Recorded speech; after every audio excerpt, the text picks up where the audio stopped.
ओम अज्ञानतिमिरन्दस्य ज्ञानाञ्जनशलाकया चक्षुरुन्मिलितं येन तस्मै श्रीगुरवे नमः।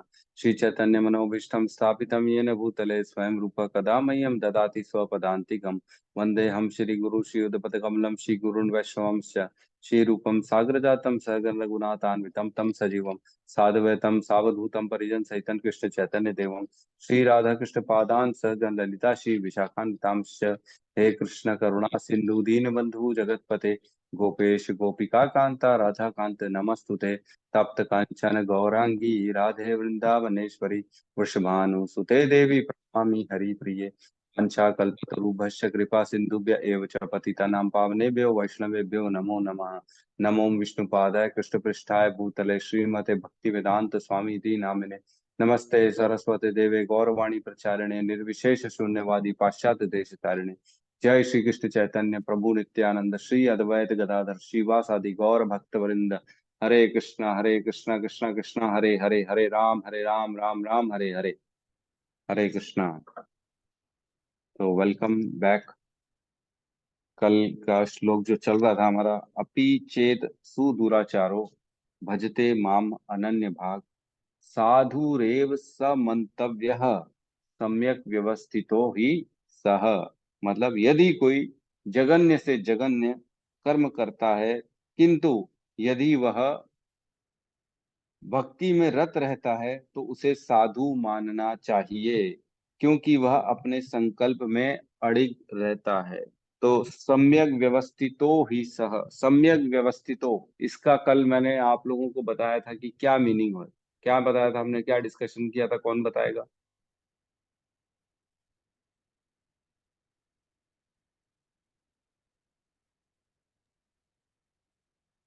हरे कृष्ण प्रभु जी। आपको तो याद होगा प्रभु जी, मेरे को मालूम है। ठीक है प्रभु जी। आप दो ये देखें और कौन आ रहा है, खिलाड़ी और कौन बचा है गेम में। कौन बताना चाहेगा? सम्यक व्यवस्थितो हिस्सा, कल भी मैंने 2 बार पूछा था, फिर मेरे को आरती माता जी ने सही उत्तर दिया था। आज पूछना चाह रहा हूं मैं, सम्यक व्यवस्थितो हिस्सा का क्या मतलब है? स्वपन प्रभु को मालूम है, और किसको मालूम है?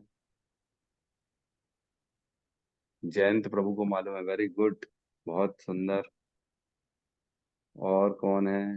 वेरी गुड, अमृत प्रभु को भी मालूम है, बढ़िया। तो आप पूछते हैं हम।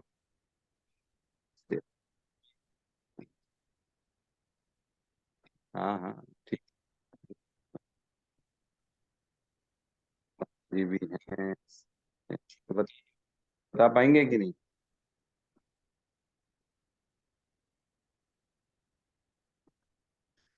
हैंड रेज करके छोड़। ठीक है। बच्चे प्रभु बता दीजिए। गुरु जी आपका आवाज साफ नहीं आ रहा। आवाज नहीं आ रही प्रभु जी, आप क्लियर? हरे कृष्णा। अभी अब आ रहा है, ठीक ठीक है। हरे ठीक कृष्णा। ठीक। अभी क्लियर है ना? जी गुरु जी। एकदम। ठीक है, तो अमृत प्रभु को सुनाई दे रहा है, तो अमृत प्रभु बताएं क्या है सम्यक व्यवस्थितो ही सह का मतलब। हाँ प्रभु जी, हरे कृष्ण, धन्यवाद प्रणाम। प्रभु जी हरे मतलब कृष्ण। हम किसी भी, हरे कृष्ण प्रभु जी, हम किसी भी योनि में जाए, भले कितने भी पतन हो जाए, मतलब कितने भी नीच योनि में भी रहे, कि हम कृष्ण भक्ति ना भूले, भगवान को ना भूले। ये संकल्प है, ठीक है। स्वपन प्रभु, आप बताइए क्या है इसका मतलब। जी गुरु जी। हम जैसे 5 नियम का पालन नहीं कर 4 नियम का पालन नहीं करते, फिर भी हम भक्ति में रत रहते हैं, तो उनको साधु कहेंगे। ठीक है। कुमुद माता जी, आप बताइए क्या मतलब है। जी संकल्प के साथ किसी भी योनि में रहे, हमेशा कृष्ण भक्ति में रत ही रहेंगे। चाहे हम कितना भी बुरा कर्म कर ले, लेकिन कृष्ण की भक्ति कभी नहीं छोड़ेंगे। कृष्ण की भक्ति कभी नहीं छोड़ेंगे, चाहे किसी भी स्थिति में रहें, है ना? ठीक है। और प्रभु जी, एक फैन वाला भी एग्जाम्पल था। पेन वाला एग्जाम्पल था। आरती माता जी बताइए क्या मतलब था सम्यक व्यवस्थितो ही सह। हरे कृष्णा प्रभु जी, दंडवत प्रणाम। सम्यक व्यवस्थित उसे कहते हैं जो वो नीचे की नीचे योनि में भी यदि चला जाता है, लेकिन वो नरक में क्यों न चला जाए, लेकिन जो भगवान कृष्ण की जो भक्ति है उसे वो नहीं छोड़ता है, उसे ही सम्यक व्यवस्थिता कहते हैं। बहुत सुंदर, ये है परफेक्ट आंसर। ये है परफेक्ट आंसर जो कल मैंने बताया, 2 बार रिपीट भी कराया था। जो आदमी संकल्प ले लेता है, क्या संकल्प ले लेता है कि मैं ये भक्ति नहीं छोड़ूंगा, अगर मैं नरक में भी चला जाऊं, अगर मैं किसी नीच योनि में भी चले जाऊं, तो भी मैं भक्ति, कृष्ण की भक्ति नहीं छोड़ूंगा, ये संकल्प लेके जो बैठा है उसको बोलेंगे सम्यक व्यवस्थितो। ठीक है, आप लोग अपना अपना क्लियर कर लीजिए। सत्यम प्रभु कह रहे हैं परमेश्वर के भजन के समान अन्य कुछ भी नहीं है, इसलिए यथार्थ निश्चय वाला होना चाहिए, चाहे फिर किसी भी योनि में हो, भक्ति ना छोड़े। देखो समझो ये चीज है कि वो किसी योनि में जाने के बाद की बात नहीं चल रही है, आज की बात चल रही है। उसको क्योंकि ज्ञान है कि मैं गलत काम कर रहा हूं या मेरे से हो गया है, तो मेरे को नरक मिल सकता है या मेरे को दूसरी अधम योनियां मिल सकती हैं, ये उसको मालूम है। और ये मालूम है तो भी कह रहा है कि मैं चाहे किसी भी योनि में क्यों न चला जाऊं, किसी भी नरक में क्यों न चला जाऊं, मैं कृष्ण की भक्ति किसी भी कीमत पर नहीं छोड़ूंगा। ठीक है, आज की बात चल रही है, जब मनुष्य योनि में है तब की बात चल रही है, ना कि जब दूसरी योनि मिलेगी तब की बात चल रही है।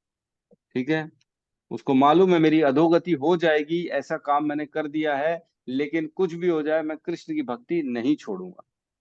ठीक है, और अपन ने कल डिस्कशन किया था सुदूराचारों का अपन ने डिस्कशन किया था, जो बेसिकली 3 पॉइंट्स मेजर थे, बाकी सारे छोटे छोटे दुराचार थे। पर हिंसा, किसी से भी हिंसा नहीं करता। परदार मतलब दूसरे स्त्री पे भोग की नजर से नहीं देखता। और पर द्रव्यादि के, है ना, द्रव्य मतलब पैसा, दूसरों का धन लूटना, पैसा खींचना अपनी तरफ, ये चीजें नहीं होती। और कल हमने पढ़ा अनन्य भाग का क्या मतलब होता है, कौन बताएगा अनन्य भाग।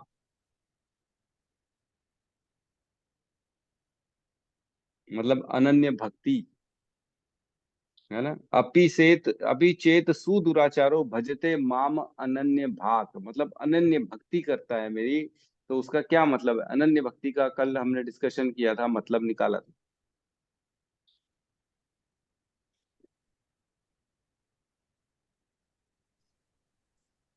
तो 7-14 वाला श्लोक है क्या प्रभु जी? हाँ बिल्कुल सही कहा प्रभु जी ने, 7-14 वाला श्लोक। सततम कीर्तयन्तो माम यतन्तश्च दृढ़व्रता नमस्यन्तस्य माम भक्त्या नित्य युक्त उपासते। 4 चीजें बताई भगवान ने।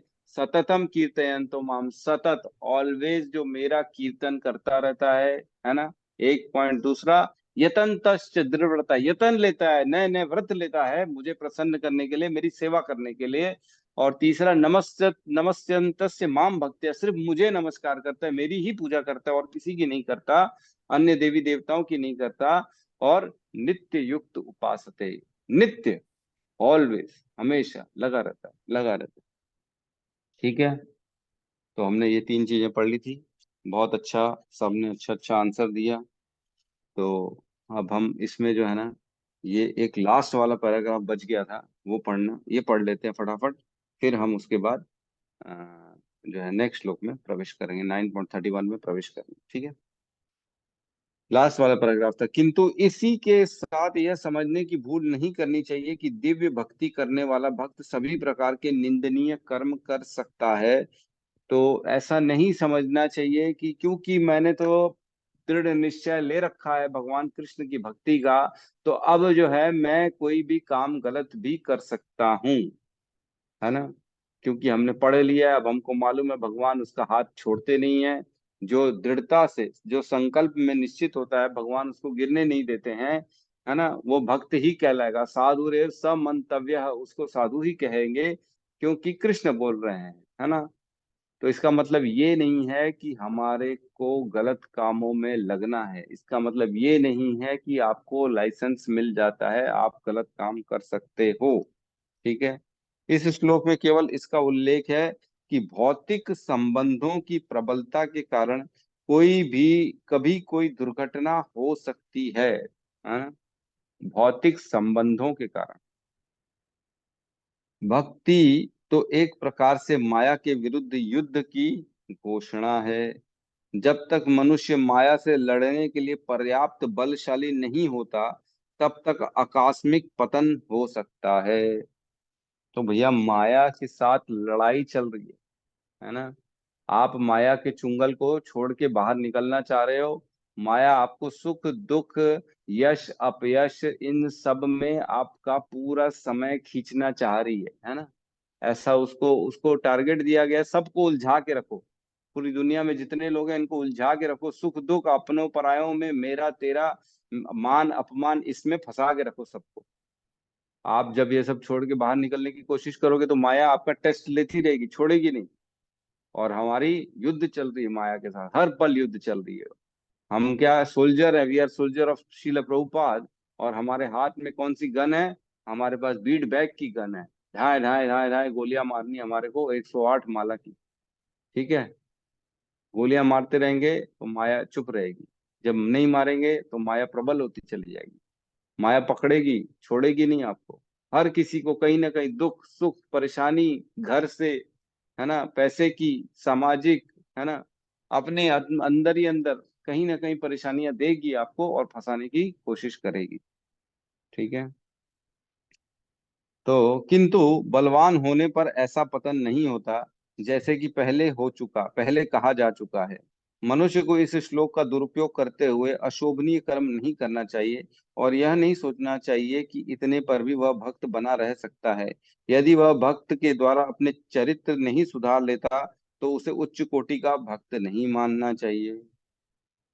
देखो कितनी बड़ी बात लिख रही प्रभुपाद जी ने। यहाँ लिख रहे हैं अगर वह अपना चरित्र नहीं सुधार लेता तो उसे उच्च कोटि का भक्त नहीं मानना चाहिए, है ना। मतलब भक्त तो मानना चाहिए उसको, भक्त से बाहर नहीं गया, वो भक्त की कैटेगरी में रहेगा। अगर दुराचार हो गया, गलत काम हो गया, लगातार कर रहा है ना, नहीं सुधर रहा, मतलब लगातार करे जा रहा है, करे जा रहा है, करे जा रहा है, डेली कर रहा है, वो अपने गंदे काम करे जा रहे, करे जा रहा है, लेकिन अनन्य भाग है वो, भजात भगवान कृष्ण की भक्ति भी रेगुलरली करता है, छोड़ता नहीं है। वो संकल्प लेके रखा है, चाहे मैं नरक जाऊं, चाहे मैं कोई भी योनि में क्यों न चले जाऊं, मैं भगवान की भक्ति छोड़ूंगा ही नहीं। अगर ऐसी परिस्थिति है और अपने पुराने आदत के कारण, अपराध के कारण, या कोई भी जो है ना दूसरी संस्कार के कारण अगर वो गलती करे जा रहे, करे जा रहे, करे जा रहे हैं, तो भी उसको उच्च कोटि का भक्त नहीं मानना चाहिए, लेकिन भक्त तो मानना ही चाहिए। इसलिए भक्त का सम्मान करना चाहिए, लेकिन उसका संग नहीं करना चाहिए। जैसे कि कल हमारे रोहित प्रभु ने बताया कि संग नहीं करना चाहिए उसका, लेकिन सम्मान करना चाहिए। तो डिपेंड करता है सिचुएशन सिचुएशन के ऊपर कि कौन कैसा है, क्या व्यवहार है, क्या तकलीफ है। कोई बहुत बड़ा उससे जो है ना दुष्कृत तो नहीं कर दिया, बहुत बड़ा गंदा काम तो नहीं कर दिया, क्या किया, ये डिपेंड करता है सिचुएशन टू सिचुएशन के ऊपर, है ना।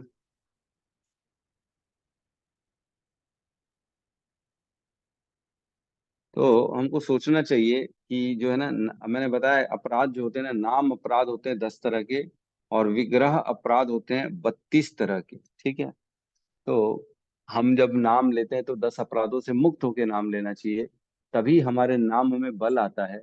और हमारी जो है ना जो भी दुष्कृति, जो भी गलत दुराचार जो भी हम करते हैं, वो उस बल के माध्यम से फटाफट उसको सेट ऑफ हो सकता है, प्रायश्चित हो सकता है ना। भगवान उसको फटाफट हमारे को साधु रेव सब मंतव्य, उसको साधु की में दोबारा बदल देंगे हमारे। ठीक है, किसी का कोई प्रश्न है तो हम ले सकते हैं, अदरवाइज नए श्लोक में प्रवेश करते हैं।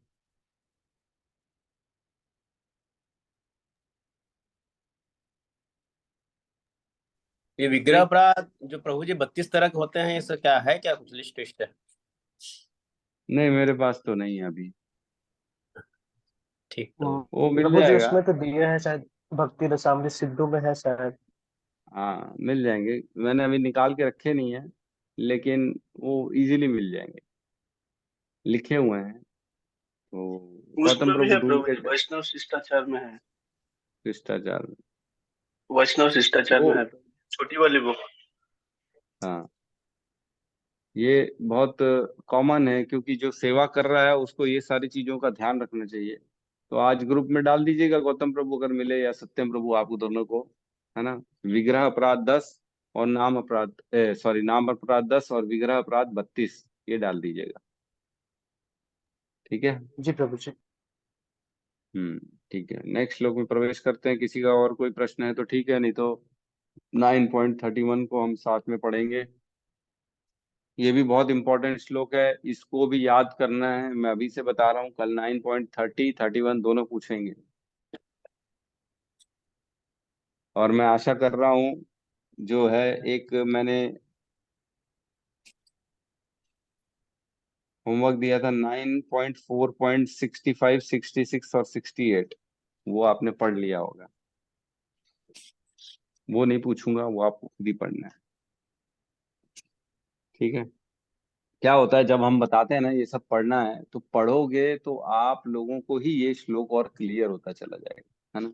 मेरे को उसमें मेरा पर्सनल कोई हित नहीं है, लेकिन आप लोगों की वर्किंग के लिए, आप लोगों की सोच के लिए, आप लोगों की क्लैरिटी के लिए मैं सारा ये बताता हूँ कि आप लोग पढ़ो और आप समझो, क्योंकि इतना समय नहीं है, हम हर चीज कवर नहीं कर सकते। कुछ चीजें तो आपको घर में पढ़नी पड़ेगी, क्योंकि जैसे ही खोलोगे ना, आप पढ़ोगे, सुनोगे, तात्पर्य पूरा पढ़ोगे, तो कहीं ना कहीं आपको कोई ना कोई पॉइंट्स ऐसा क्लिक हो जाएगा कि आपको वो श्लोक समझ में आ जाएगा इजीली, और ऐसा समझ में आएगा कि जीवन भर भूलेगा नहीं। ठीक है। तो 9.31 में प्रवेश करते हैं, हम सब साथ में श्लोक दोहराएंगे। क्षिप्रम भवति धर्मात्मा, क्षिप्रम भवति धर्मात्मा धर्मात्मा शाश्वत शांतिम निगच्छति। शाश्वत शान्तिं शान्तिं गच्छति। गच्छति। कौन्तुए प्रतिजानीहि कौन्तेय कौन्तेय प्रतिजानीहि न मे भक्तः प्रणश्यति। न मे मे भक्तः प्रणश्यति। क्षिप्रम भवति धर्मात्मा, क्षिप्रं भवति धर्मात्मा धर्मात्मा शाश्वत शांतिम निगच्छति। शाश्वत शान्तिं निगच्छति। कौन्तुए प्रतिजानीहि कौन्तेय प्रतिजानीहि प्रतिजानीहि न मे भक्तः प्रणश्यति। न मे भक्तः प्रणश्यति। क्षिप्रम भवति धर्मात्मा, क्षिप्रं भवति धर्मात्मा शाश्वत शांतिम निगच्छति। शाश्वत शान्तिं निगच्छति। कौन्तुए प्रतिजानीहि कौन्तेय प्रतिजानीहि न मे भक्तः प्रणश्यति। न मे भक्तः प्रणश्यति। अनुवाद। वह तुरंत धर्मात्मा बन जाता है और स्थायी शांति को प्राप्त होता है। हे कुंती पुत्र, निडर होकर घोषणा कर दो कि मेरे भक्त का कभी विनाश नहीं होता। अब देखो, इसको कंटिन्यूएशन में समझेंगे। जो पिछला श्लोक है 9.30, उसमें भगवान कहते हैं, यदि कोई जघन्य से जघन्य कर्म करता है, किंतु यदि वह भक्ति में रत रहता है, तो उसे साधु मानना चाहिए, क्योंकि वह अपने संकल्प में अड़िग रहता है ना। अब इसी व्यक्ति की बात चल रही है, जो जघन्य से जघन्य अपराध कर रहा है, उसकी बात चल रही है। अब कह रहे हैं, वह तुरंत धर्मात्मा बन जाता है ना। क्षिप्रम, तुरंत, क्षिप्रम मतलब इमीडिएटली, शीघ्र, जल्दी से जल्दी। क्षिप्रम भवति धर्मात्मा, वह तुरंत शीघ्र से वापस से धर्मात्मा बन जाता है ना। शाश्वत शांतिम निगच्छति, और उसको शाश्वत मतलब परमानेंट शांति प्राप्त हो जाती है। उसने जघन्य से जघन्य अपराध किया, बहुत गंदा दुराचार किया, लेकिन भगवान की भक्ति में संकल्प के साथ लगा हुआ है, तो भगवान उसके हृदय में परमात्मा के रूप में बैठे हैं, उसको उस चीज से बाहर निकाल देंगे और उसको शाश्वत शांति प्रदान कर देंगे, वापस से उसकी स्थिति दोबारा वहीं ला देंगे वो, है ना। दोबारा क्षिप्रम भवति धर्मात्मा, फिर से उसको धर्मात्मा बना दिया जाएगा। अगर धर्म क्यों ना दुराचार कर दिया उसने, कोई गलत काम कर दिया हो, फिर से वो वापस से अपनी पोजीशन में आ जाएगा। क्यों आ जाएगा? क्योंकि वो संकल्प के साथ भगवान की भक्ति में लगा हुआ है। भगवान देखते हैं मेरी भक्ति में लगा हुआ है, तो इसको मेरे को दोबारा वापस से इसकी स्टैंडर्ड पोजीशन पे लाना है। ठीक है, कहते हैं फिर सेकंड लाइन में कहते हैं कौन तुए प्रति जान ही, है ना। अब भगवान क्या बोल रहे हैं अर्जुन को, तू जो है ना घोषणा कर दो अर्जुन, तुम घोषणा कर दो। क्या घोषणा कर दो? न मे भक्त प्रणश्यति, कि मेरे भक्त का कभी नाश नहीं होता। तो जो पहली लाइन कही गई है वो उनके लिए कही गई है जो दुराचार कर दिया है, जिसने गलत कार्य कर दिया है, जघन्य से जघन्य कर्म कर दिया है, उसके लिए कह रहे हैं। और दूसरी लाइन किसके लिए कह रहे हैं? जो कि देखने वाले हैं, है ना, जो देख रहे हैं कि इसने जघन्य से जघन्य अपराध कर दिया है, गंदा काम कर दिया है।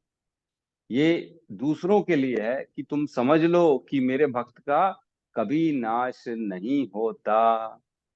तो जो देखने वाले हैं, जो ये सोचते हैं इसने गंदा काम किया है, ये प्रभु बनने लायक नहीं है, ये आचार्य बनने लायक नहीं है, ये महात्मा नहीं है, ये महाराज नहीं है, या जो भी लोग सोचते हैं, उन सब के लिए ये लाइन कही गई है, कौन तुए प्रति जान ही न में भक्त प्रणश्यति, उसका कभी नाश नहीं होगा, है ना।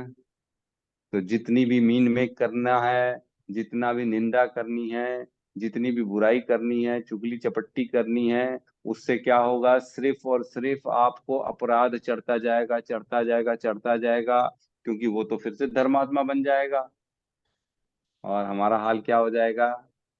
हम नीचे चले जाएंगे, नीचे नीचे नीचे नीचे नीचे नीचे।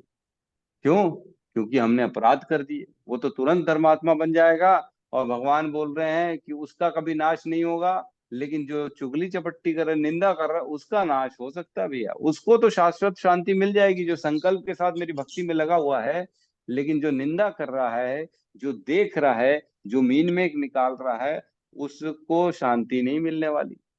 वो नीचे गिर जाएगा, क्योंकि वो अपराध करे जा रहा है, गलत काम कर रहा है, वो मेरे भक्त के खिलाफ बोल रहा है। तो अपराध से बचें, है ना, अपराध ना होने दें, क्योंकि भगवान क्लियर कट बता रहे हैं।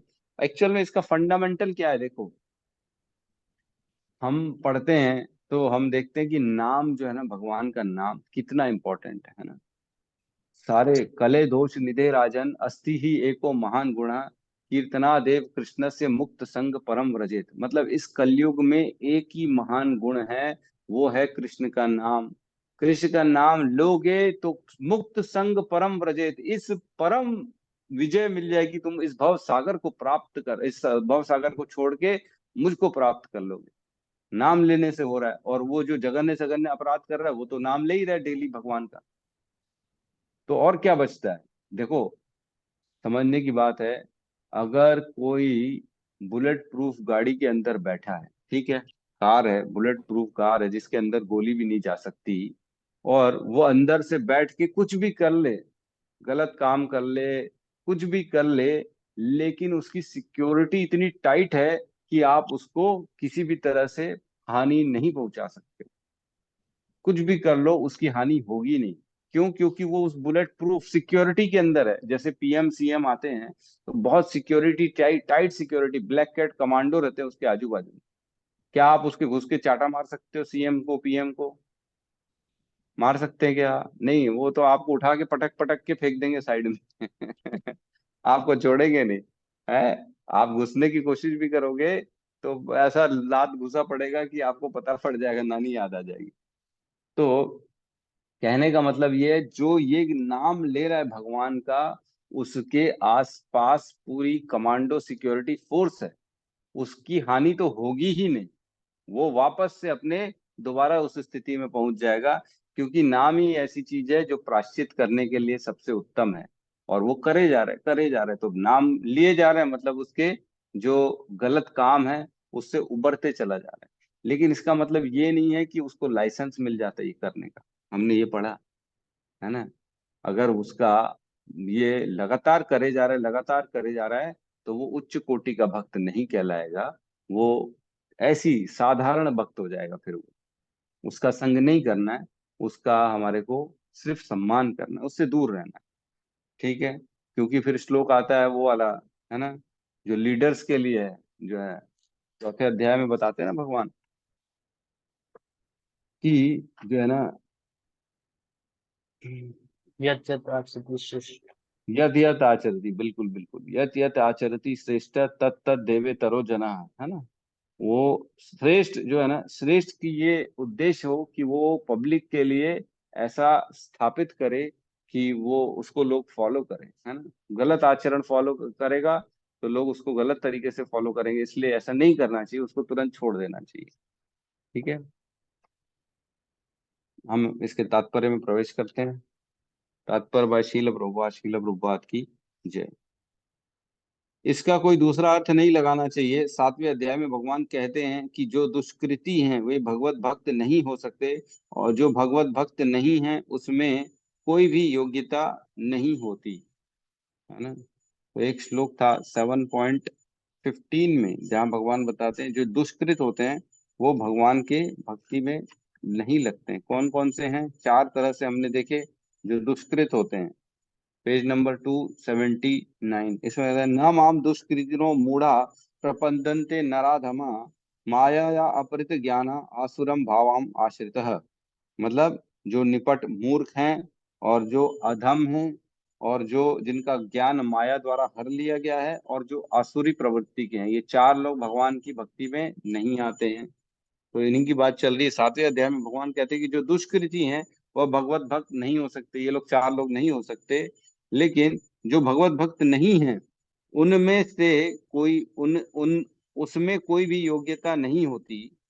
तब प्रश्न ये उठता है कि संयोगवश या स्वेच्छा से निंदनीय कर्मों में प्रवृत्त होने वाला व्यक्ति किस प्रकार से भक्त हो सकता है। यह प्रश्न ठीक ही है। तो क्वेश्चन कर रहे हैं कि 4 लोग जो हैं वो तो चलो हम मानते हैं कि नहीं है, लेकिन जो दुष्कृत वाला है उसको हम कैसे भक्त मानते, है ना। प्रश्न ये उठ रहा है कि उसको भक्त क्यों मानना चाहिए। तो इसका आंसर है, जैसे कि 7वें अध्याय में कहा गया है, जो दुष्ट आत्मा कभी भक्ति के पास नहीं भटकता, उसमें कोई सद्गुण नहीं होता। श्रीमद् भागवत में भी इसका उल्लेख है। सामान्यतः 9 प्रकार के भक्ति कार्यों में युक्त रहने वाला भक्त अपने हृदय को भौतिक कलमश से शुद्ध करने में लगा होता है। तो एक्चुअल में भक्ति क्यों कर रहा है? ताकि उसकी जो है ना हृदय शुद्ध हो सके। समझ में आ रहा है ना? भगवान का नाम ले रहा है दिन भर, वो क्यों ले रहा है? ताकि उसकी भक्ति शुद्ध हो सके। तो कौन कौन से नवदा भक्ति के 9 स्तंभ जो हैं वो हैं श्रवणम कीर्तनम विष्णु स्मरणम पाद सेवनम अर्चनम वंदनम दास्यम साख्यम आत्म निवेदनम। ये नवदा भक्ति के 9 पिलर्स हैं, जिसमें से आप किसी एक को भी कर सकते हो, 2 को भी, 6 को भी, 8 को भी, 9 को भी, कुछ भी कर लो, लेकिन भक्ति इन्हीं के माध्यम से होती है। ठीक है, श्रवणम कीर्तनम विष्णु स्मरणम पाद सेवनम अर्चनम वंदनम दास्यम साख्यम आत्म निवेदनम। ठीक है, 9 प्रकार से भक्ति कार्यों में युक्त रहने वाला भक्त अपने हृदय को भौतिक कलमश से शुद्ध करने में लगा है। वो तो इसी काम में लगा है, तो भगवान उसका हृदय ऑलरेडी शुद्ध कर देंगे, है ना। वह भगवान को अपने हृदय में बसाता है, फलतः उसके सारे पाप पूर्ण कलमश धुल जाते हैं। निरंतर भगवान का चिंतन करने से वह स्वतः शुद्ध हो जाता है ना। इसमें समझाने की कोई जरूरत नहीं है, वो तो स्वतः ऑलरेडी शुद्ध होने का काम में लगा ही हुआ है, तो शुद्ध हो ही जाएगा वो। वेदों के अनुसार ऐसा विधान है कि यदि कोई अपने उच्च पद से नीचे गिर जाता है तो अपनी शुद्धि के लिए उसे कुछ अनुष्ठान करने होते हैं, किंतु यहाँ पर ऐसा कोई प्रतिबंध नहीं है, क्योंकि शुद्धि का क्रिया भगवान का निरंतर स्मरण करते रहने से पहले ही भक्त के हृदय में चलती रहती है। तो इसका मतलब ये है कि कोई कर्म कांडी है वो अगर अपने उच्च पद से नीचे गिर जाए, है ना, तो उसको कुछ ना कुछ अनुष्ठान करना रहता है। जैसे पहले बोलते थे, अरे तुमने किसी जो है ना ऐसे घर से खाना खा लिया है जो मांसाहार करते थे, तो तुम तो पापी हो गए, तुम अशुद्ध हो गए, अब तुमको गंगा का स्नान करना पड़ेगा। जब तक गंगा स्नान नहीं करोगे तुम शुद्ध शुद्ध नहीं हो सकते हो, ऐसे बोला जाता था, है ना। तुमने इसका स्पर्श कर लिया है, अब तुम अशुद्ध हो गए हो। तुम स्त्री, ऐसी स्त्री का जो उस समय की में चल रही है उसका स्पर्श हो गया, तुम अशुद्ध हो गए, जाके नहाना पड़ेगा दोबारा। तो कुछ ना कुछ अनुष्ठान करने पड़ते थे दोबारा शुद्धि के लिए। लेकिन यहाँ बता रहे हैं जो वैष्णव है वो तो ऑलरेडी कर ही रहा है भगवान का नाम, शुद्धि वाला ही तो काम कर रहा है, इसलिए उसको अलग से कुछ और करने की जरूरत नहीं है। अतः हरे कृष्णा कृष्णा कृष्णा हरे हरे, हरे राम राम राम हरे हरे, इस मंत्र का अनवरत जप करना चाहिए। यह भक्त को आकस्मिक पतन से बचाएगा। इस प्रकार वह समस्त भौतिक कल्मशों से सदैव मुक्त रहेगा, है ना। तो आज जो कोई सपोज करो दुराचारी है ना, तो क्या भगवान उसे धर्मात्मा बना देंगे? आज अगर कोई दुराचारी कर रहा है तो कल उसे भगवान धर्मात्मा बना देंगे, इस पे बिलीव करना चाहिए। इसलिए हमको आज के उसके दुराचारों को अपने को नजरअंदाज करना चाहिए, क्योंकि वो भगवान की भक्ति में लगा हुआ है ना। लेकिन जो सिंसियरली लगा हुआ है उसकी बात चल रही है। ऐसा नहीं है मजाक मस्ती में आज का आज 16 कर रहा है, कल 8 कर रहा है, परसों 0 कर रहा है माला, उसका कोई भरोसा नहीं है।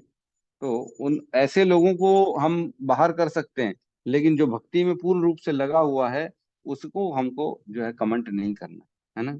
सिंसियर भक्त तुरंत अपनी गलती मानता है और वो अपने जो है ना प्रायश्चित के लिए आगे बढ़ता है, वो माफी मांग लेगा, कुछ ना कुछ कर लेगा ऐसा, जो सिंसियर होगा। लेकिन फिर भी हमको कोई किसी पे कमेंट नहीं करना चाहिए, कभी भी किसी पे जो है ना वो उस पे गलत टिप्पणी मजाक नहीं उड़ाना चाहिए। तो दो श्लोक आता है श्रीमद् भागवतम में, एक आता है 11.5.42, ठीक है, 11.5.42। इसमें कहते हैं, मैं अनुवाद पढ़ रहा हूँ, जिस मनुष्य ने अन्य सारे कार्यकलापों को त्याग कर भगवान हरि के चरण कमलों की पूर्ण शरण ग्रहण ग्रहण कर ली है, वह भगवान को अत्यंत प्रिय है। निस्संदेह यदि ऐसा शरणागत जीव संयोगवश कोई पाप कर्म कर भी बैठता है, तो प्रत्येक हृदय के भीतर स्थित भगवान तुरंत ही ऐसे पाप के फल को समाप्त कर देते हैं। हाँ, तो भगवान बता रहे हैं कि मैं ऐसे कर्म से उसको मुक्त कर दूंगा, उसको पाप नहीं लगेगा, क्योंकि वो मेरी भक्ति में लगा हुआ है। ठीक है, एक और श्लोक आता है 1.2.17।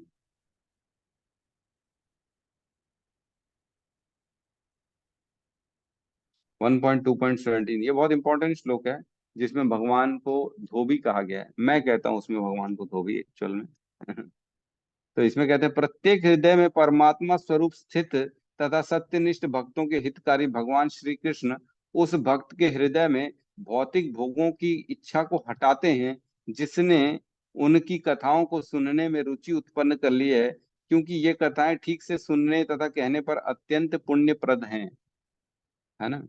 इसमें जो श्लोक है उसमें कहते हैं विधुनोति, वो विधुनोति मतलब धो रहे हैं बैठ के, स्वच्छ करते हैं, विमल बनाते हैं, कौन? जो है भगवान।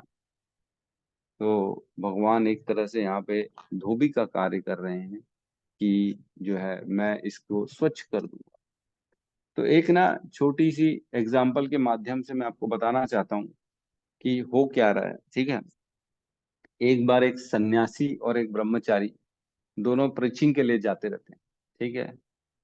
दोनों प्रीचिंग के लिए जाते रहते हैं, तो एक नदी को क्रॉस करना रहता है, ठीक है, पैदल चल चल के नदी को क्रॉस करना था। तो एक कन्या आती है, वो पीछे से बोलती है, प्रभु जी रुकिए रुकिए, मेरे को भी नदी क्रॉस करनी है, मेरे को भी अपने साथ ले चलिए। ठीक है, थोड़ा थोड़ा तो बीच बीच में बहाव रहता है, कहीं गड्ढे होते हैं, कहीं कुछ प्रॉब्लम ना हो जाए। तो कन्या को सन्यासी कहते हैं कि ठीक है बेटा, तुम मेरे कंधे पे हाथ रखो और मेरे पीछे पीछे चल पड़ो। तो ब्रह्मचारी को देख के ये चीज अच्छी नहीं लगती है, बोले सन्यासी है, उम्र दराज है, इसको क्या पड़ी है कन्या को हाथ लगाने की, क्यों उसको परमिशन दे रहा है कन्या को हाथ छुए उसकी बॉडी को? ये तो सन्यासी है। कोई बात नहीं, निकले आगे, नदी क्रॉस हुई, धीरे धीरे लड़की ने कंधे पे हाथ रखा सन्यासी के, और नदी क्रॉस हो गई। लड़की अपने रास्ते, ये दोनों अपने रास्ते, चलते गए प्रीचिंग के लिए। एक गांव में प्रीचिंग हुई, ठीक है, दूसरे गांव में प्रीचिंग हुई, ठीक है, तीसरे गांव में प्रीचिंग हुई, ठीक है। तो सन्यासी ने देखा कि ब्रह्मचारी का जो है ना मूड खराब है, ठीक से बात नहीं कर रहा है। तो बोले क्या बात है, तुमको क्या तकलीफ है, तुम क्या सोच रहे हो, जो इतना तुम जो है ना थोड़ा सा संदेह में, थोड़ा सा ऐसा शंका वाली नजर से क्यों मेरे को देख रहे हो, क्या हो गया ऐसा? तो बोलता है मेरे को एक चीज अच्छी नहीं लगी, आपने उस कन्या को अपने आप को छूने क्यों दिया? तो बोले कन्या को छूने दिया? तुम इतनी सी बात को पकड़ के बैठे हो अभी तक। तो मतलब वो नदी क्रॉस की, वो अपने घर चली गई, मैंने तो उसको छोड़ दिया, लेकिन तुमने उसको अभी तक पकड़ के रखा है। समझ रहे? किसके बुद्धि में लड़की है? ब्रह्मचारी के बुद्धि में, सन्यासी के बुद्धि में नहीं है लड़की। चिंतन कौन कर रहा है लड़की का? सन्यासी नहीं कर रहा है, कर कौन रहा है? ब्रह्मचारी कर रहा है। तो जो ज्यादा चिंतन करेगा, कुल मिला के वो ज्यादा उसके बारे में सोच रहा है। भक्ति कौन नहीं कर रहा है? ब्रह्मचारी नहीं कर रहा है। सन्यासी तो प्रॉपर प्रीचिंग कर रहा है, क्यों? क्योंकि उसका मन भगवान में लगा हुआ है। ब्रह्मचारी का मन कहाँ लगा हुआ है? वो लड़की में लगा हुआ है, क्यों उसको टच किया? तो कुल मिला के समझना ये है कि कौन ज्यादा सोच रहा है गंदा, किसके अंदर में ये सारी चिंतन चल रही है। जो आज का समय खराब कर रहा है, अभी का समय खराब कर रहा है, भक्ति नहीं कर रहा, वो कौन है? ब्रह्मचारी है। वो अपना समय खराब कर रहा है सिर्फ लड़की के बारे में सोच सोच के। तो कुल मिला के पथ भ्रष्ट किसको बोलेंगे? किसके अंदर ज्यादा प्रॉब्लम है, किसके अंदर तकलीफ ज्यादा है, कौन गलत ज्यादा सोच रहा है? सन्यासी ने तो बेचारी को हो सकता है अपनी पुत्री की नजर से या किसी भी नजर से, एक जीव को मदद की नजर से उसने हेल्प कर दी होगी, लेकिन उसको अदरवाइज जो दूसरी दृष्टि होती है वो ब्रह्मचारी की थी कि क्यों छूने दिया, ये सन्यासी है, इसको छूने नहीं देना चाहिए था। तो देखो, ऐसे समझ सकते हैं कि चीजों को छोड़ना बहुत जरूरी है। जब तक चीजों को हम पकड़ के रखेंगे ना, हमारा प्रेजेंट जीवन, हमारा पारिवारिक जीवन, सामाजिक जीवन, सारा जीवन कष्टप्रद हो जाएगा। इसने मेरे साथ ऐसा क्यों बोला, इसने मेरे साथ ऐसा क्यों बोला, मेरे साथ इसने ऐसा क्यों गंदा बात किया, मुझे चार लोगों के सामने बोला कि मैं छोड़ूंगा नहीं इसको, है ना? याद करते हैं उसी को, बार बार सोचते हैं, बार बार सोचते हैं। तो ये जो है ना, ये काम छोड़ना पड़ेगा, तब आगे बढ़ पाएंगे। नहीं तो हम वहीं पे अटक जाएंगे। जो समय के साथ आगे नहीं बढ़ता, वो वहीं समय में पीछे छूट जाता है। तो पीछे वाली घटना को बार बार याद करेंगे तो पीछे छूट जाएंगे, आगे नहीं बढ़ पाएंगे। हमको छोड़ना बहुत जरूरी, पकड़ना तो जो है ना, जो भगवान की भक्ति पकड़ के रखता है वो अकलमंद है, और जो फालतू की चीज छोड़ देता है वो अकलमंद है। लेकिन जो फालतू की चीजें पकड़ के रखता है और भगवान की भक्ति छोड़ देता है, वो सबसे बड़ा मूर्ख है। तो एक ना, आप अपना भगवान की जो सृष्टि है उससे भी एग्जाम्पल हम लेके समझ सकते हैं कि भगवान जीव बनाता है तो उसकी याददाश्त क्यों मिटा देता है? क्यों हमको हमारे पुराने कर्म याद नहीं आते? भगवान भी ऐसे ही करता है ना, याददाश्त मिटा देते हैं। भगवान कहते हैं मत स्मृति ज्ञानम अपोहनम च, है ना? मैं ही ज्ञान हूँ, याद करने की शक्ति मैं ही, भूलने की शक्ति मैं ही ज्ञान हूँ, है ना? सर्वस्य च हम हृदय सन्निविष्टो मत स्मृति ज्ञानम अपोहनम च वेदेश सर्वम अहम एव वेद्यो वेदांत कृत वेद विद च अहम। 15.15 भगवान बताते हैं मैं ही याद करने की शक्ति हूँ, भूलने की शक्ति भी मैं हूँ। तो मतलब हमारे को जो दूसरा जन्म मिला है, तो भगवान ने मिटा दिया हमारी, इरेज कर दी मेमोरी पिछले की सारी। क्या हमको याद है पिछले जन्म में कौन माँ बाप थे, कैसे मैं मरा था, मेरे साथ क्या घटनाएं हुई थी, मेरे को किसने मेरे से पैसा मंगा था, किसने मेरा घर मर्डर किया था, या मेरे साथ गंदा व्यवहार किया था? सब भूल जाते हैं। क्यों भूलते हैं? क्योंकि भगवान चाहते हैं हमारे को कि हम नए सिरे से अपने कर्म बनाएं, है ना? पुराने कर्मों के आधार पर, पुरानी सोच के आधार पे न चलें, नए सिरे से कर्म बनाएं। क्योंकि अगर आपको पता पड़ जाएगा ना कि मेरे साथ इसने इसने गलत काम किया था, तो वो आप आज भी उससे फिर दुश्मनी उठाओगे, है कि नहीं? मेरे साथ इसने गलत किया था, इसको मैं छोड़ूंगा नहीं, यही होता है ना।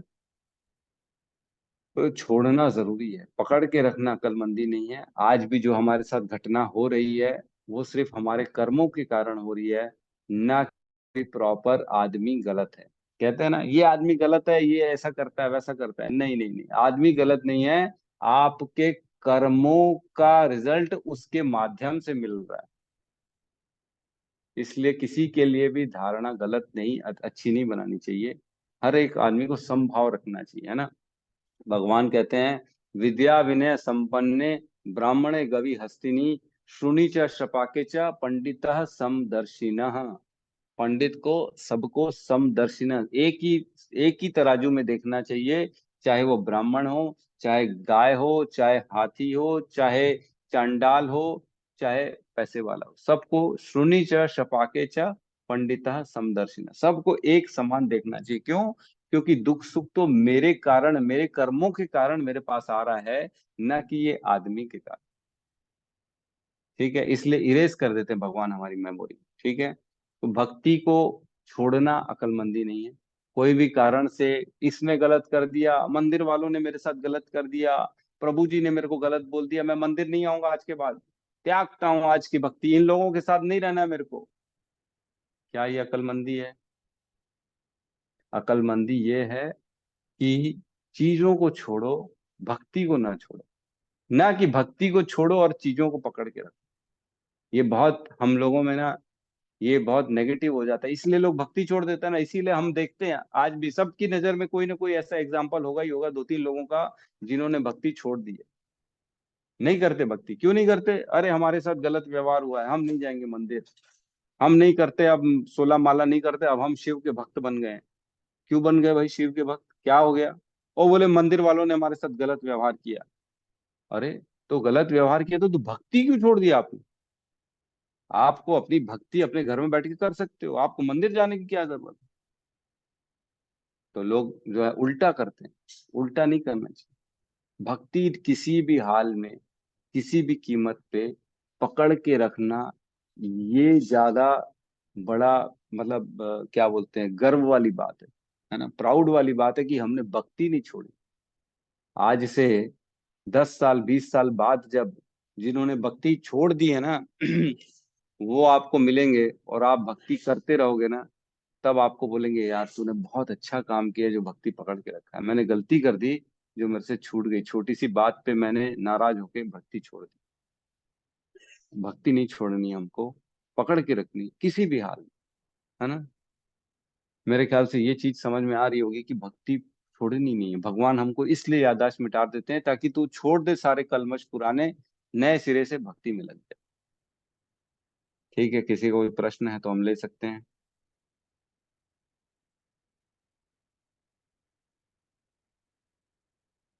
यस राहुल प्रभु बोलिए। हरे कृष्णा प्रभु जी, दंडवत प्रणाम। प्रभु जी हरे कृष्ण। जैसे, हाँ जी प्रभु जी जैसे कि कोई भक्ति भी कर रहा है और दुराचार कर्म भी कर रहा है, तो ये ऐसा मतलब होता है क्या प्रभु जी? संभव होता है कि भक्ति भी बिल्कुल कर? बिल्कुल होता है, बिल्कुल होता है।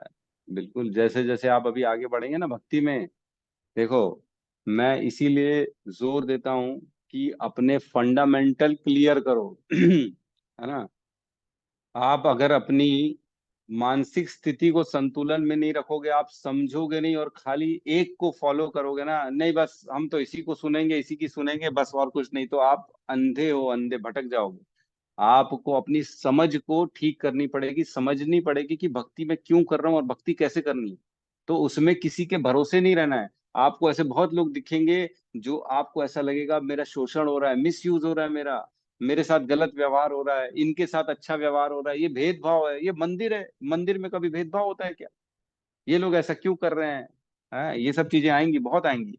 लेकिन इन सब चीजों में हमको हमारी भक्ति को नहीं छोड़ना। आप मंदिर छोड़ दो, मत जाओ, आप दूसरे मंदिर चले जाओ, दूसरे इस्कॉन के पास चले जाओ, किसी और गुरु के पास चले जाओ, कोई नया आचार्य ढूंढ लो, उसमें कोई दिक्कत नहीं है, लेकिन भक्ति नहीं छोड़ना। भक्ति छोड़ देते लोग, ऐसा होता है और आगे मिलेगा जैसे जैसे बढ़ेंगे ना।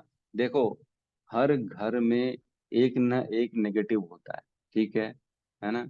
है कि नहीं? आज यदुवंश जो थे, यदुवंश आपस में लड़के मर गए, जबकि वो कृष्ण के सारा जो है ना कुल था, तो भी ऐसा हुआ। तो ऐसा हर घर में कहीं ना कुछ असुर होते हैं, नेगेटिव होते ही हैं। तो ऐसे लोगों को ना देखते हुए हमको हमारी भक्ति में आगे बढ़ना है। ठीक है प्रभु जी। जी प्रभु। अ- और प्रभु जी, जैसे कि संघ का बात हुआ था, तो जैसे ऐसे जो हम, जैसे हम जानते हैं कि कोई दुराचार कर रहा है और भक्ति भी कर रहा है, तो उनको क्या हम्म। मतलब हमारा क्या कर्तव्य है कि उनको साधु संग देना चाहिए? हमको तो उनका निंदा नहीं करना चाहिए, लेकिन हमारा भी जैसे कोई दायित्व है कि हम उनको समझाएं या साधु संग में लाएं जिनसे कि उनकी प्रगति हो पाए। तो ये इस प्रकार का जो संग नहीं नहीं, रहता ऐसा ऐसा आपको कुछ नहीं करना है। आपके ऊपर उसकी जिम्मेदारी नहीं है, भगवान के ऊपर उसकी जिम्मेदारी है। भगवान कह रहे हैं ना, मैं उसको, कौन तुए प्रतिजानी न मैं भक्त प्रणश्यति, मैं उसकी भक्ति का नाश नहीं होने दूंगा, उसको क्षिप्रम भवति धर्मात्मा, मैं उसको बना दूंगा धर्मात्मा, और उसको मैं शांति प्रदान करूंगा। तो हमारा कोई फर्ज नहीं है। अगर आपके अंडर है, आप अगर उसके गुरु हो, आपसे सलाह ले रहे हैं, तब तो ठीक है, आप उसको मार्गदर्शन करेंगे। लेकिन अगर आपके गुरु नहीं, आपके शिष्य नहीं है, आपसे मार्गदर्शन नहीं ले रहे हैं, तो आपको जरूरत नहीं है वहां समझाने की। ना आप उस परिस्थिति में हो कि आपको ऊपर, आपको जिम्मेदारी दी गई है कि प्रभु जी आप इन सब लोगों का अब आप मॉनिटरिंग करो, आप इनको देखो। ऐसा आपको नहीं बोला गया, इसलिए आप कुछ नहीं करोगे। आप उनका संग छोड़ दोगे बस। उनको छोड़ दो उनके हाल में, आप अलग हो जाओ और आप अपनी भक्ति करो। ठीक है? जी जी जी प्रभु जी, धन्यवाद। जी स्वपन प्रभु बताइए, क्या कह रहे हैं? गुरु जी दंडवत प्रणाम। मैं आज आज का श्लोक में समझा हूँ, बाकी मैं आपका क्वेश्चन मैं कर रहा हूँ, और मैं शॉर्ट में और समझना चाहता हूँ। आज का श्लोक में मैं हम क्या समझे, छोट शॉर्ट में बताएंगे? जी गुरु जी, आप बताएंगे कि मैं बताऊं? आप बताएंगे।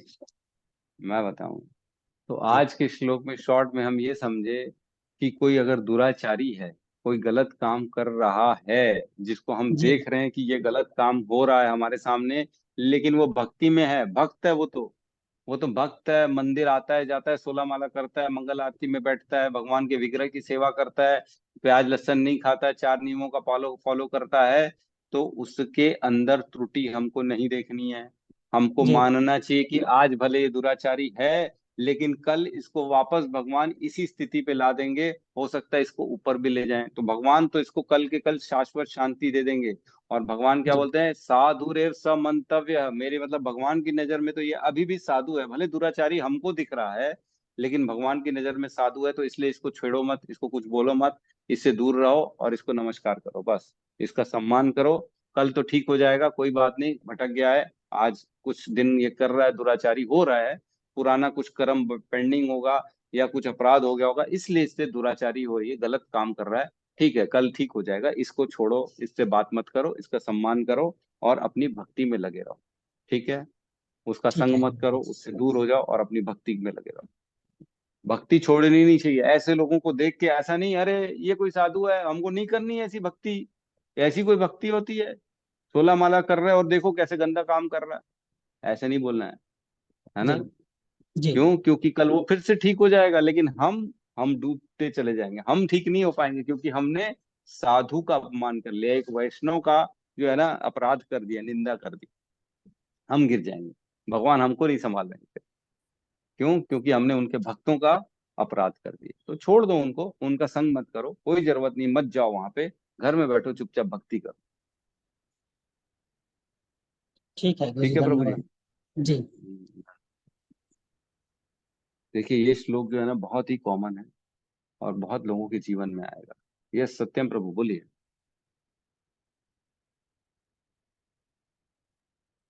तो जी वो वाला लोग बोलो चाहूंगा, वो आज लेट हो गए थे इसलिए मैं आ नहीं पाया क्लास में। तो अच्छा। अपि चेत जी बताइए। अपि चेत स दुराचारो भजते माम अनन्य भाग साधुरेव च साधुरेव स मंतव्य सम्य गव्य वसितो ही। बहुत सुंदर। ठीक है, बहुत बढ़िया। वैसे कल के लिए रखा गया दोबारा, क्योंकि कोई बता नहीं पाया, सब भूल गए थे। कल बताना है 9.30 और 31 दोनों। ठीक है, तो मैं बता रहा था ये श्लोक जो है ना, ये हम भक्तों के जीवन में आएगा ही आएगा। और हो सकता है आप लोग ऐसे एग्जाम्पल देख भी रहे हो सकता है आप लोगों की नजर में कोई ना कोई ऐसा व्यक्ति हो जो दुराचारी भी है लेकिन भक्ति भी कर रहा है, तो आपको उसको इग्नोर करना है ना। आप उनको ध्यान मत दो, आप अपनी भक्ति में लगो। इन सब चीजों को देख के अपने आप को विचलित नहीं करना है। हमको अपना पथ, हमारा जो गोल है, हमारा जो एम्बिशन है, उसको नहीं छोड़ना है। हमको उस आदमी को छोड़ना है जो दुराचारी है। ठीक है, इसका मतलब यही है। ठीक है, क्योंकि वो तो लगा हुआ है प्रायश्चित में, कल नहीं तो परसों उसको प्रायश्चित मिल ही जाएगा, वो लग जाएगा भक्ति में, आगे आ जाएगा। ठीक है, तो एक चैट में जैन प्रभु कहते हैं, हरे कृष्णा प्रभु जी, अगर किसी ने भक्ति छोड़ दी है और बाद में उसकी मृत्यु हो जाती है, तो उसको स्वर्ग नरक गोलोक वृंदावन क्या मिलेगा? तो क्या किसी के पास एग्जाम्पल है? ये क्या जो कोई प्रश्न कर रहे हैं कि अगर कोई भक्ति कर रहा था लेकिन बाद में छोड़ दिया और उसकी मृत्यु हो गई, तो उसको क्या मिलेगा, स्वर्ग नरक या गोलोक वृंदावन? हम पढ़ चुके हैं। जी प्रभु जी, अपने पिछले अध्याय में पढ़े थे प्रभु हरे जी। कृष्ण हाँ हरे कृष्ण प्रभु जी, मैं बोलूं? हाँ हाँ, बोलिए माता जी। हाँ, प्रभु जी, उसको ना स्वर्ग मिलेगा ना नरक मिलेगा, उसको किसी भक्त के घर में जन्म मिलेगा, या तो अच्छे घर में मिलेगा जो कि आगे फिर से कर सके। अरे बहुत सुंदर जवाब दिया माता जी ने, हरी बोल, तालियां तालियां। तो ये सब कहाँ लिखा हुआ है? 6.40, 41, 42, 43, ये 4 श्लोक हमने पढ़े थे, जिसमें मैंने अच्छे से सबको बताया था। 6.40 मतलब 0 वाला फ्लोर है, ग्राउंड फ्लोर में है। 41 मतलब फर्स्ट फ्लोर है। 42 मतलब सेकंड फ्लोर है। 43 मतलब थर्ड फ्लोर है। तो 0 फ्लोर है मतलब जो अच्छा करेगा उसके साथ कभी भी बुरा नहीं होता, है ना। कभी भी जो अच्छा करने, भलाई करने वाला कभी भी बुराई के आगे नहीं झुकता। और 6.41 में बताया था कि जो थोड़ी सी भक्ति करता है ना, प्राप्य पुण्य कृताम लोकान उषित्व शाश्वती समा शुचिनाम श्रीमताम गेहे योग भ्रष्ट अभिजायते। जिसका योग, जिसकी भक्ति छूट जाती है आधे में, थोड़ी सी किया, तो उसको नेक्स्ट जीवन में एक पैसे वाले घर में या किसी एक पुण्य आत्मा के घर में पैदा होने का मौका मिलता है, ताकि वो भक्ति आगे कर सके, है ना। और जिसने ज्यादा भक्ति की और उसका उसका मृत्यु हो गई, तो उसके साथ क्या है, उसको या तो ऐसे कुल में जन्म मिलेगा जो अति बुद्धिमानी है, और उसको गुरु आचार्य बनने की, उसको अपना गुरु बनेगा, आगे चल के आचार्य बनेगा, जैसे कि हमारे शिला प्रभुपाद। और 6.43 में कहते हैं कि उसको जो और ज्यादा भक्ति कर चुका है, उसके साथ तो ये होगा कि उसको पिछले जन्मों का सारा याद आ जाएगा और वो ऑटोमेटिकली अपनी भक्ति में लग जाएगा, आगे बढ़ जाएगा। ठीक है, तो कोई भी भक्ति कर रहा है तो उसका कभी कभी कभी नाश नहीं होगा। वो चाहे इस लोक में चाहे उस लोक में, हर कहीं सुख ही सुख भोगेगा वो भक्ति करने वाला। ठीक है, तो यहाँ पे आज क्लोज करते हैं हम आज के सेशन को, और सब मिलके हरे कृष्ण महामंत्र का जाप कर लेते हैं। ठीक है, हरे कृष्णा हरे कृष्णा कृष्णा कृष्णा कृष्णा कृष्णा हरे कृष्णा हरे हरे हरे, हरे राम हरे राम राम राम राम हरे राम हरे। हरे हरे। सभी भक्त वृंद की जय। जय जगत जगत गुरु गुरु शील श्री प्रभुपाद प्रभुपाद की की जय। जय। निताय गौर प्रेमानंदे। निताय जय गौर गौर प्रेमानंदे। प्रेमानंदे। हरि हरि हरि हरि बोल।